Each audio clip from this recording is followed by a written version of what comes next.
Welcome aboard Just Jets with your captain, Matt O'Leary. Buckle up and enjoy the ride.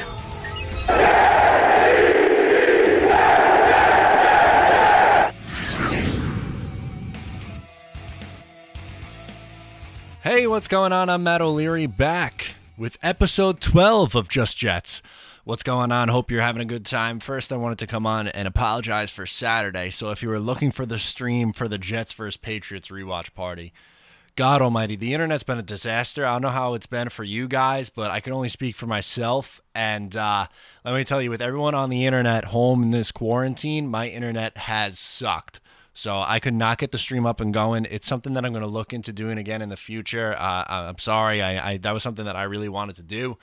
Unfortunately, it just wasn't meant to be, I guess, and I had to cancel it because I was trying for, I can't even tell you how long and how frustrated I was with that, but nonetheless, we have a lot to get into today. I know it's post-draft. We're not going to break that down as much in depth as what we have been. A few things I want to talk about, and one of the things, the big story this week is Jadeveon Clowney in my eyes. So, Jadeveon Clowney, big-name guy. He was a first overall pick in the 2014 draft by the Houston Texans. He was known for that huge hit that he had in that college football game. I believe they were playing against Michigan. And he absolutely laid somebody out, tackle for a loss in the backfield, and that's kind of his burst onto the scene. And since then, I think he's underwhelmed a little bit in my eyes as a number one overall pick. He's been solid, don't get me wrong, but I think he's one of the more overrated players in the league. And to make this short, I guess, I wouldn't be interested in Jadeveon Clowney for a few reasons. Supposedly, he wants to play for the Jets, according to Pauline. He had a 87.3 Pro Football Focus grade last year.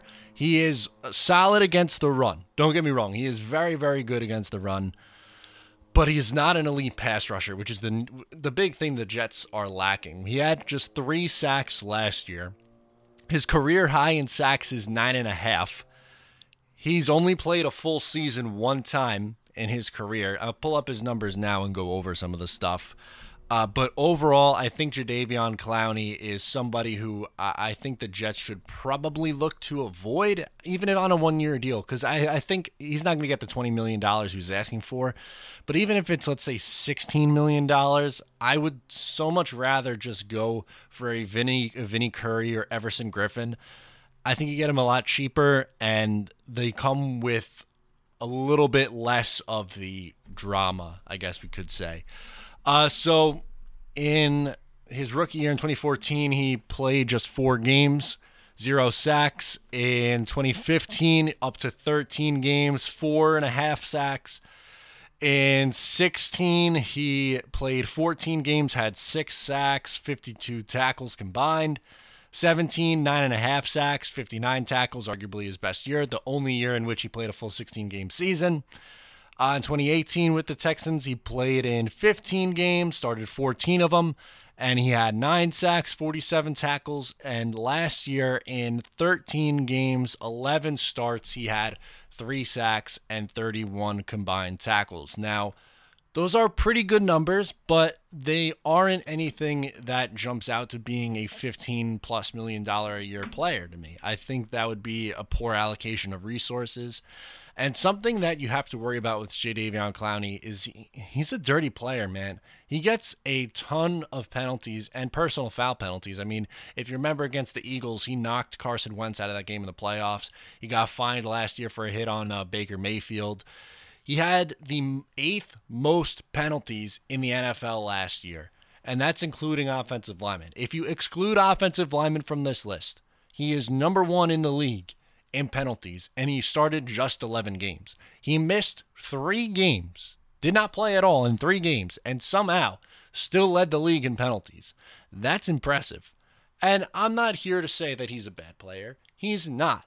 He's a good player, but he is not someone who is going to bring the Jets from a 6 or a 7 win team to a 9 or a 10 win team for what it would take to get into the playoffs. As of right now, I think the Jets, in all likelihood, on the defensive side of the ball, as currently constructed, probably finish somewhere between maybe 8, 12, 14, somewhere in that range. I'm going to say at worst 14th in the league in defense. Maybe on a good year, because I'm trying to, I know you're getting C.J. Mosley back and you improved the cornerback situation, but the schedule's a lot tougher. So maybe you finish somewhere between 8th and 14th in that range. I don't think adding Jadeveon Clowney is putting you in the top 7. I really don't. Maybe I'm wrong. Maybe I am wrong. It wouldn't be the first time that I was wrong, but I don't think he is someone who's going to come in here and you're just going to go to the next level. To me, Jadeveon Clowney makes sense for a team that is really close and is missing one big piece. And it's not even a premier edge rusher. To me, he is a much better run defender. He's a solid player, but he's not a superstar. And I don't want to pay him like a superstar. I just don't think the Jets are going to get out what they're putting in. Maybe everything breaks right. You bring him in here, put him on the opposite side of Quinnen Williams, and he's getting 8 sacks. I don't think he hits double-digit sacks. I really don't. I think you could probably get a rotational player that you sign, Everson Griffin, Vinny Curry, someone like that, and they could probably get you around 8 sacks as well in a rotational situation. I don't know. For me personally, I don't think it's worth it. And he probably would fit the Greg Williams mode in a physical player. But I would be very surprised. At this point, I'd lean more towards Logan Ryan as the big name that they would bring in here on a 1-year deal. I would say it's more likely that Logan Ryan signs here than Jadeveon Clowney. Because this would just go against everything that the New York Jets have been trying to do in building a culture. He's not someone culture-wise that you want to build around. He's not. Dirty player.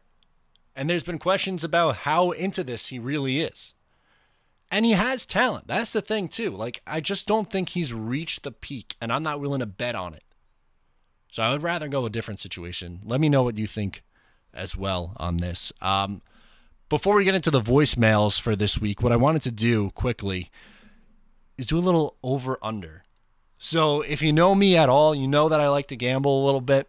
So what I wanted to do is a way too early, subject to change. Probably going to do it a couple more times before the season starts. But after the draft, I have the over-under lines for every single team in the NFL. So I'm just going to run through them quick. Get at me in the comments if you're watching on YouTube. Say what you think, if there's any that really stick out to you. But I'm going to go through the numbers, the highest to the lowest win totals. These numbers are courtesy of William Hill. We start off with the Baltimore Ravens, whose line comes in at 11.5. I'll take the over on that. I think there's a team that's going to win 12 or 13 games this year. Kansas City also 11.5. I think they too are a team that's going to win 12, 13 games this year. The Saints and 49ers are at 10.5. I'm going to say the Saints hit the over. I think they're a team that's probably about a 12-win team. The 49ers, that's a good number for them. And the reason why I say that is because the teams who usually lose the Super Bowl kind of bounce back a little bit, have a little bit of regression. You know what? I'll take the under. I think they come in at 9 or 10. Green Bay at 10. I'm taking the over on that. I think they hit 11. You have Dallas, Philadelphia, Seattle, Tampa Bay at 9.5. So for Dallas, I'm going to take the over. I think they hit at least 10. The Eagles, that's a good line for them. I see them at 9 or 10, so I'll take the over on that. I think I'll say they hit 10 also. Seattle, I think, gets to double digits. Tampa Bay is the easiest under to me so far. I think this is an 8 or a 9 win team at best. I think they're going to be extremely overhyped this year, kind of like Cleveland Browns team last year. I think I'm taking the under for them. You have some good ones in a row. So the Rams at 9, Vikings at 9, Bills, Pats, Steelers all at 9. So we'll start from the top. The Rams, that's a really good number. I'll take the over there, but I don't love that pick. The Vikings, I'm going to take the under. I think they finish with 7 or 8 wins. Buffalo, I'll take the over. I think they finish with 10 or 11. The Patriots at 9 is tough. I think they either win 8 or 9 games this year. You know what? I'll take the under. I'll say they finish at 8 and 8. The Steelers at 9, I'll take the over. I think they hit 10 wins in our wild card team. Next group at 8.5, you have the Bears, Browns, Colts, Titans. Bears, I'm going to take the under. I don't think they're going to be very good this year. They're probably a 6-win team. Cleveland, I think, is probably a 7 or 8 win team, so I'll take the under there. Indy could be a borderline playoff team. I guess I'll take the over. I think they get to 9 wins. Tennessee, I think they regress. I think they go 8-8. So I guess I'll take the under from Tennessee. Houston is the only team with 8. I think they hit the over. I know they did a lot to that team to blow it up, but Deshaun Watson's too good. He's going to get that team to 9-10 wins somehow. They have a bunch of teams at 7.5. The Falcons, Broncos, Raiders, and Chargers. The Falcons, man, that's a really good number. I feel like they're 7-9 every year. They're going to win 7 or 8 games. I guess I'll take the under. I'll put them at 7-9. The Broncos at 7.5, I'm going to take the over. They're my team that I think is going to really turn some heads this year. I could see them winning 9 or 10 games this year. I think they fight for a wild card spot. Vegas Raiders, I'm taking the under there. I think they win 6 or 7 games. The Chargers, I think they're going to be in a bit of a transition, obviously. Tyrod will probably start, and then they'll go to Herbert later in the year, so I'll take the under there. Cardinals, Detroit, Giants, and Jets at 6.5. Arizona, I'll take the over. I think they win 8 games this year. Lions, I'll take the under. I think they'll be a dumpster fire this year. Giants, I'll take the under. I think they're destined for 6-10. Jets, man, that's a good number because I think they win 6 or 7 games. I'll take the over. I guess I'll have them go 7-9 right now, sure. Miami at 6 also is a really good number. I guess I'll take the under there, though. Probably going to be a push. Carolina, Washington at 5.5. I'll take the under on both. Bengals at 5 is good. I'll probably take the under, though. Jacksonville at 4.5 is also a good number, but I think they'll go 4-12, so I'll take the under on that one. Let me know what you think on those ones. Again, those are subject to change. This was just super early post-draft picks. I have to go a little bit with gambling. Come on, there's no sports right now. I got to get my itch somehow. So thank you for that aspect of it, for tuning in for that aspect of it. Now's the part that everyone loves, is the voicemails, and I love doing this part too. Don't you guys worry. So my first voicemail is coming from Anthony from Ronkonkoma, and he wants to talk a little bit about James Morgan. Hey, Matt. How's it going? My name's Anthony from Ronkonkoma. I'm watching your Draft Day 3 recap right now, and I like it, man. I like everything that you're doing. So I just had a question about that quarterback we drafted in the 4th round. His name escapes me. But I was thinking, I didn't love the pick either, but part of me thought that maybe we were just trying to make sure the Pats didn't grab him, who were drafting either right after us or a couple picks after us. I thought maybe that was the reasoning for it. Just try and cut New England out. Let me know what you think, man. Keep doing what you're doing. Thanks. Bye. Yeah, I've heard that before, and yeah, I'm not picking on Anthony for this one. I just don't. I don't agree. If that's the case, I don't agree with the logic behind that. And maybe Anthony's just trying to justify the reason for it. Like he said, he didn't like the pick particularly, and neither did I. And I'll give you a few reasons why I didn't like it. The New York Jets have had a quarterback the last 2 years in Sam Darnold, who has missed 3 games each of the last 2 years. Now, one of the times was due to mono, which you can't predict. The other time, yeah, he got banged up. I don't think you can bet on James Morgan, or David Fales for that matter, to come in and play football in the NFL in 2020 and for you to be competitive. I don't think that's realistic. And to me, the Jets needed a backup quarterback who could play in 2020 if need be. When you look around the league and see what guys like Andy Dalton or Jameis Winston signed for. Andy Dalton signed for peanuts. Winston signed for peanuts. I would have given each one of those guys a deal. I really would have. I would feel a whole heck of a lot more comfortable with one of those 2 guys backing up Sam Darnold than I would with James Morgan. Maybe they're looking at Morgan as a long-term project, and I don't think the Jets had the luxury, which that's what it is, a luxury, to take a project type of player. You have so many holes on this team. A lot. And you could have went with another wide receiver there. You could have went edge. You could have loaded up on the offensive line. You could have went corner. I would have looked to address a more position of need, and maybe you get a player there. Then take a backup quarterback who maybe in 2021 is going to be good enough to back up Because right now I see a guy with a huge arm. You cannot deny the arm strength. But he's got a lot to learn. He's coming out of FIU. He's going to come out of FIU and play in the NFL next year and play well? And it's not like he was tearing up that conference either. Conference of USA. I believe that's what FIU plays in. He threw 14 touchdown passes last year. I'm going to get excited for him to be the backup quarterback? I don't think he could be the backup this year.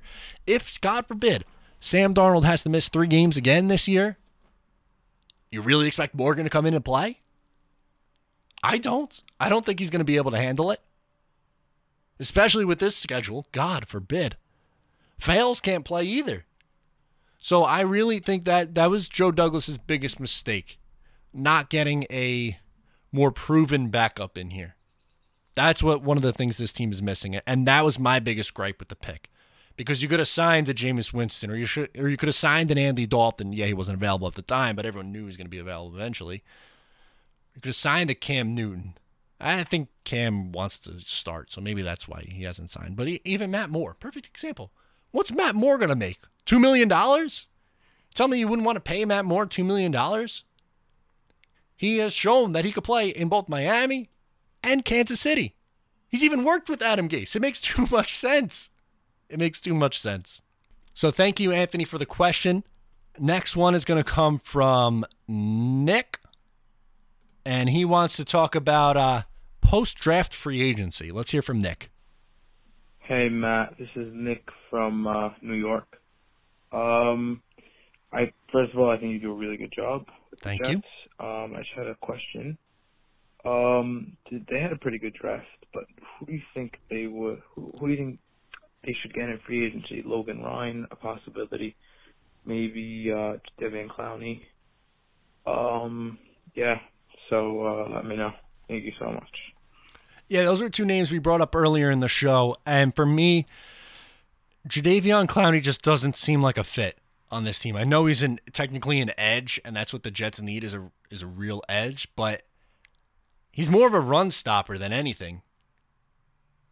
He doesn't put up monster sack numbers, so I can't justify paying someone $15+ million a year who's not going to give you double-digit sacks. That's the same gripe that I had with Leonard Williams. That's why I didn't want to pay him $15+ million to extend him. I think Logan Ryan of the 2 is more likely to happen. I would lean. I think they bring in Ryan, and I think they look to add depth at other positions like edge. I would not be surprised if they brought in a Vinny Curry or Everson Griffin. I know I mentioned those 2 a couple of times. On the offensive line, I mean, Jason Peters is still floating around out there. Maybe they bring him in for depth because you have the connection with Douglas and Philly. That's why I bring up Vinny Curry, too. And I don't think he's done. I think that's a fair question. I don't think Joe Douglas is done just yet. Next question is going to come from Ace in Fort Lauderdale. Wants to talk Denzel Mims. Hey, Matt. Ace, Fort Lauderdale. Question is on Denzel Mims. I know most Jet fans think he was the steal of the draft, getting him where he was. But I was looking at it more in depth, and he was the number 8 overall rated receiver in the draft, and he ended up being the 13th receiver taken. I'm trying to figure out why he fell as much as he did. And when the Jets were on the clock at 48, I had a feeling they wanted Van Jefferson, receiver from Florida, because his dad, Sean Jefferson, is our receivers coach, and I felt like there was a connection there, and the Jets knew 48 was probably a little too high to take him, so we traded down. And then so Chase Claypool is taken, and so is Van Jefferson 2 picks before the Jets picked.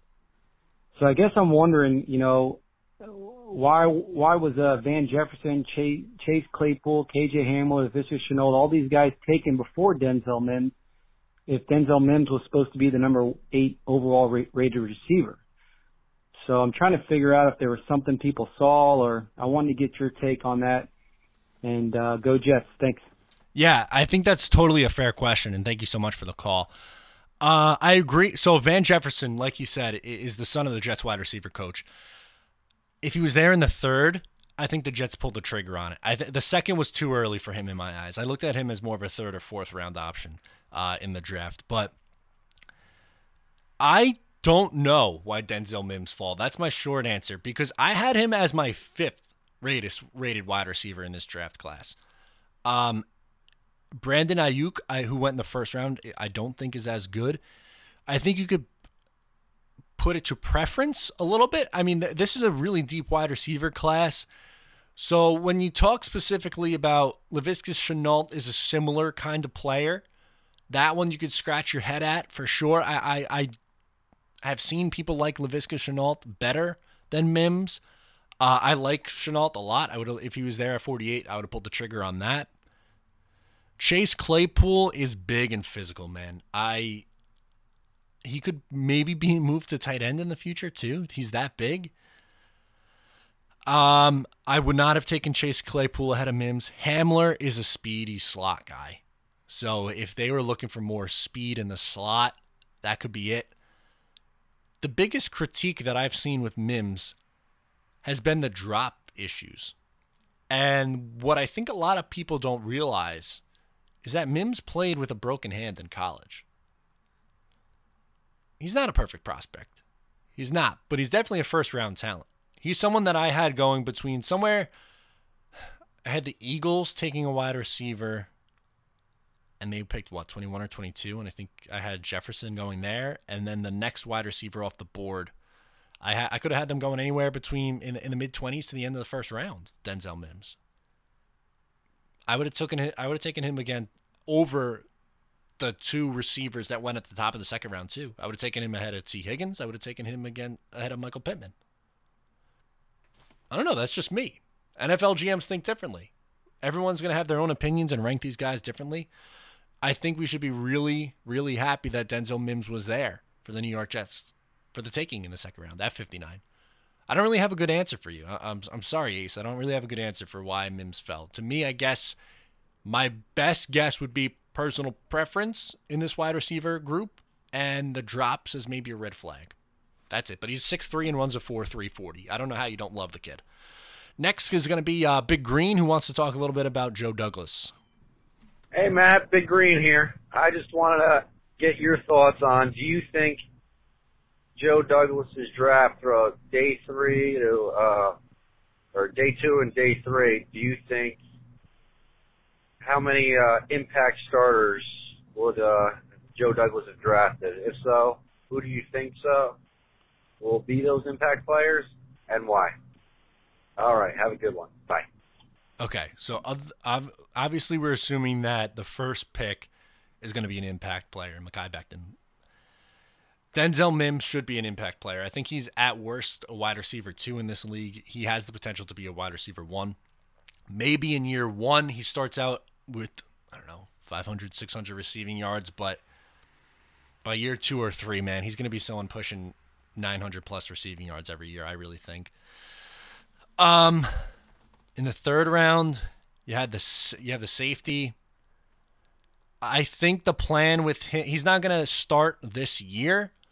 I believe the plan is for him to take over for Marcus May after this year. Zuniga, I think, is going to be a rotational player. Maybe could start down the line, but I think he's going to be more of a rotational piece.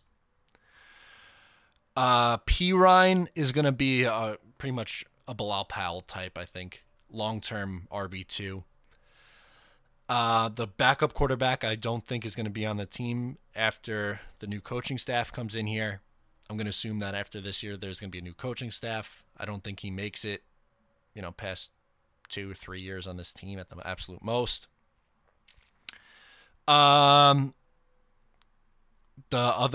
Clark. I think he could start at guard in maybe 2 years. Mann's going to be around. And Bryce Hall, I don't think is going to start this year, but I think he starts next year. So I think you could potentially have a decent amount of starters.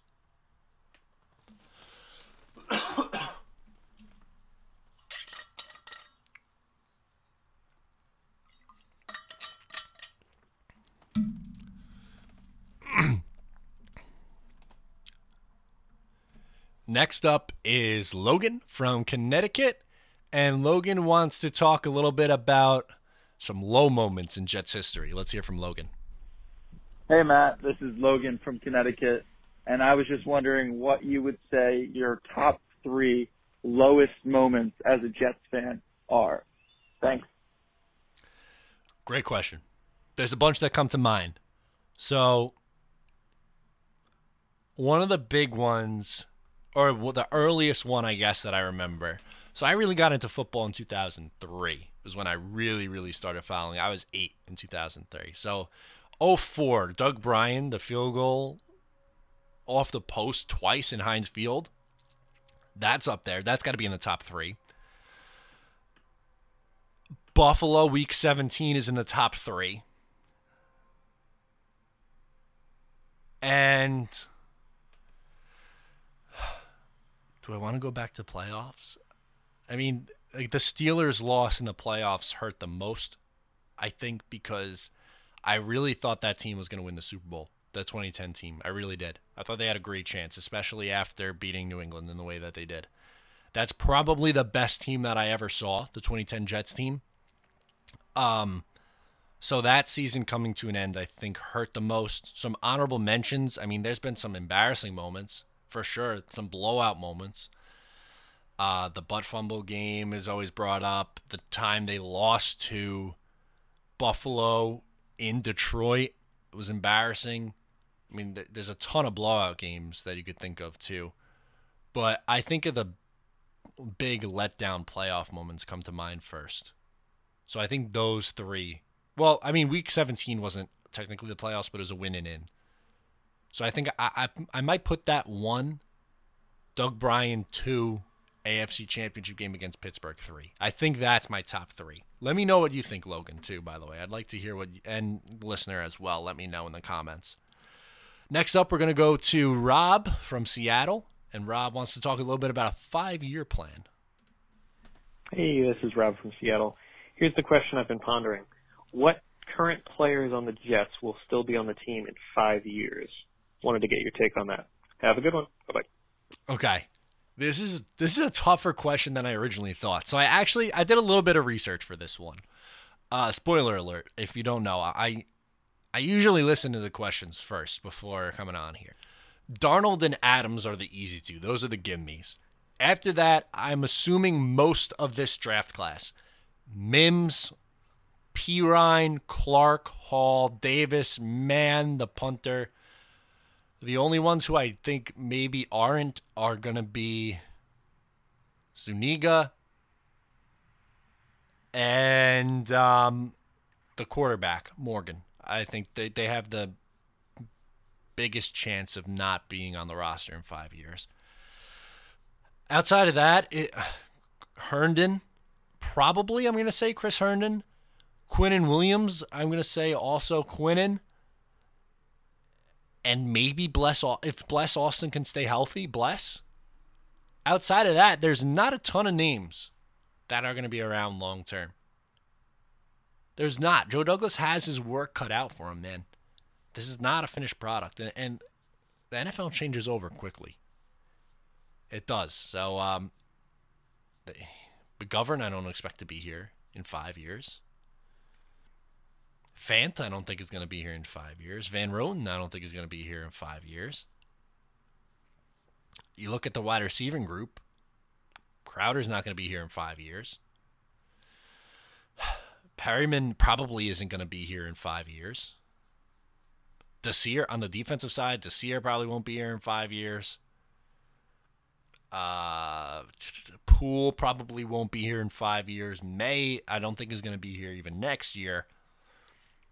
CJ Mosley's not going to be here in 5 years. Le'Veon Bell's not going to be here in 5 years. I know I'm going back to the offense there.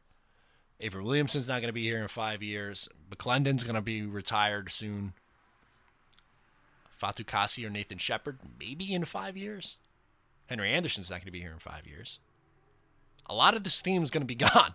There's not a lot. How many guys did I give you? 1, 2, 3, 4, 5, 6, 7, 8, 9, 10, 11, maybe 12 guys are on the roster. Of 53?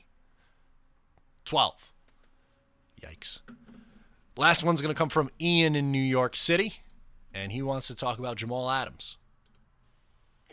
Hey, Matt, Ian from New York City.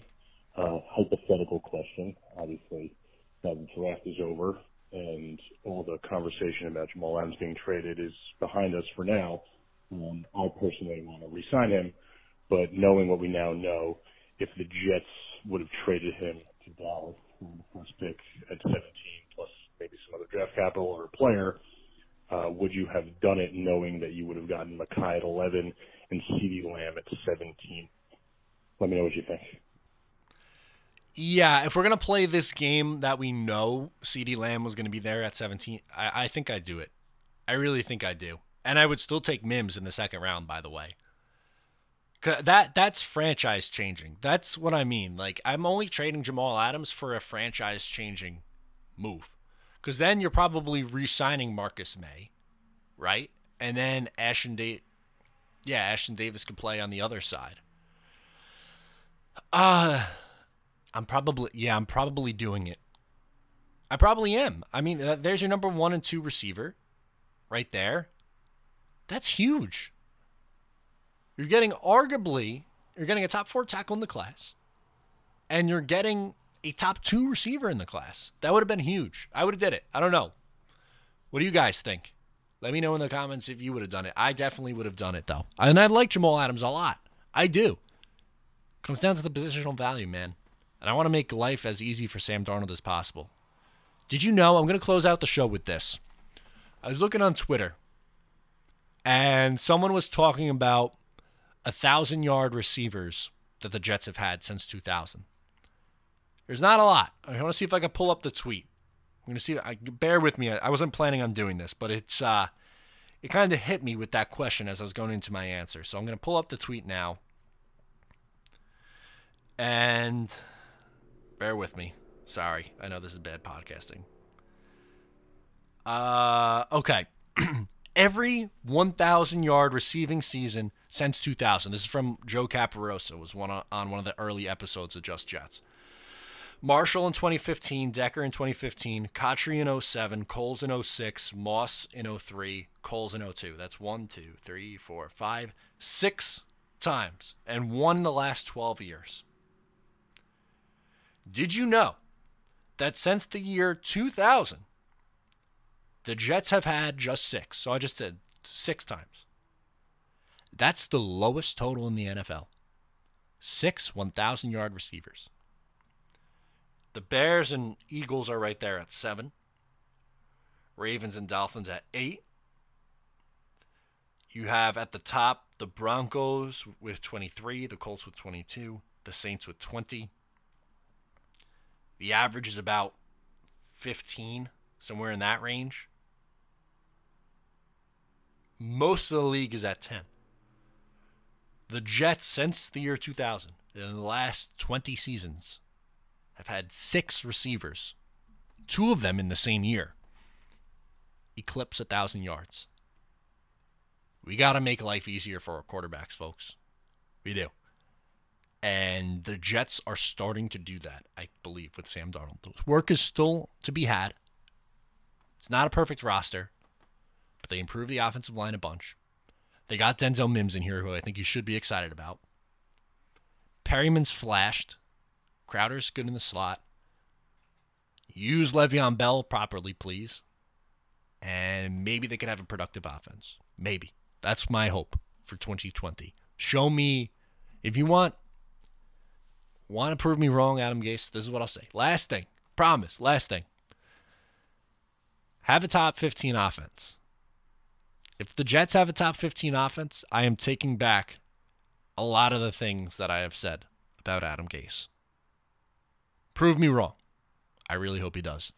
Thank you so much for tuning in to episode number 12 of Just Jets. Wherever you are listening to this show, please make sure to subscribe, rate, review. It really helps a lot. Appreciate all the love and support lately on the channel. It's been going way, way up, and I appreciate it so much. You have no idea.